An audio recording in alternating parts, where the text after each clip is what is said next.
from 2 Kings chapter 6, verses 8 through 17. Now the king of Aram was at war with Israel. The man of God sent word to the king of Israel, "Beware of passing that place, because the Arameans are going down there." So the king of Israel checked on the place indicated by the man of God. Time and again, Elisha warned the king, so that he was on his guard in such places. This enraged the king of Aram. He summoned his officers and demanded of them, "Tell me which one of us is on the side of the king of Israel?"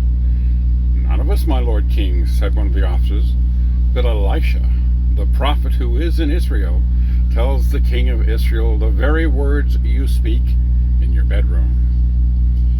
"Go, find out where he is," the king ordered, "so I can send men and capture him." The report came back, "He is in Dothan." Then he sent horses and chariots and a strong force there. They went by night and surrounded the city.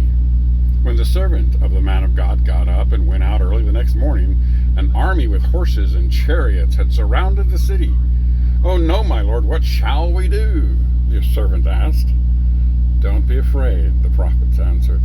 "Those who are with us are more than those who are with them." And Elisha prayed, "Open his eyes, Lord, so that he may see." Then the Lord opened the servant's eyes, and he looked and saw the hills full of horses and chariots of fire all around Elisha. A reflection.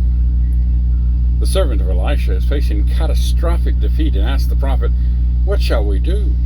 God, through Elisha, tells him that all shall be well, because God has sent an army bigger than that of the enemy.